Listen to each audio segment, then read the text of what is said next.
Forgiveness is giving up the hope that the past could be any different. I think for myself, and I know many of you, you think forgiving means accepting what has happened to you.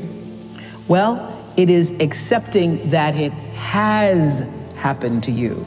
Not accepting that it was okay for it to happen. It is accepting that it has happened, and now what do I do about it?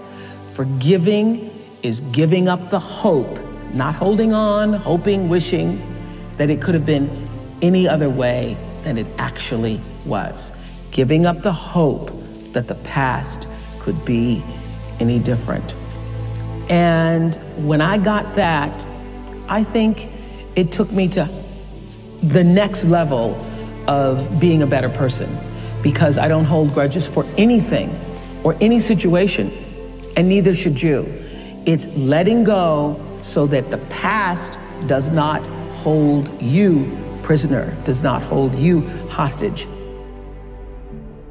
Yes, that's the story of two monks on a pilgrimage, and they come across, in a village, they come across a young 17-year-old girl with a long kimono trying to cross a very muddy road, but she's not daring to step into the mud. So one monk picks her up, carries her across the road through the mud, puts her down, and so the monks walk on in silence for another 4 or 5 hours, just practicing noble silence.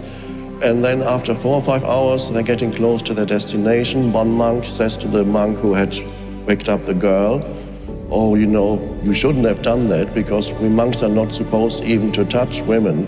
So you shouldn't have picked up that girl. You're not supposed to do that." And the other monk says, "Oh, are you still carrying that girl? I put her down hours ago." So the other monk was still carrying the girl, the event, in his head. 4 hours later. And for 4 hours, he was walking with this burden. Yes, right.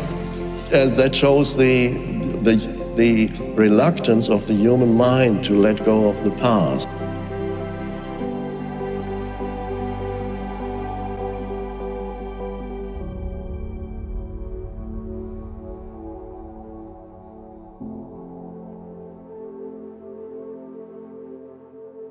It's easy to blame those that have wronged us for just about everything that is wrong with our life. If it wasn't for them, I would be happier. If it wasn't for them, I would have more money. If they didn't do this, I would be where I want to be. Most people get so caught up in blaming, they continue to blame and sabotage their own life long after the person is gone from their life. Most people hold on to the blame because it's easier than moving on. Those who take responsibility for their life and are wanting to move on and put the past behind them are much more likely to gain freedom, success, and happiness. Now, this does not mean there aren't horrible people in the world that have done wrong by others. It is not condoning others' behavior. It is taking back the power they have from you when you are the one suffering long after they are gone.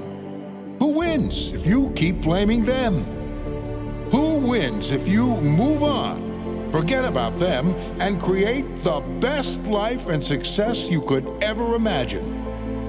Who wins if you move on? Who wins if you forget about them?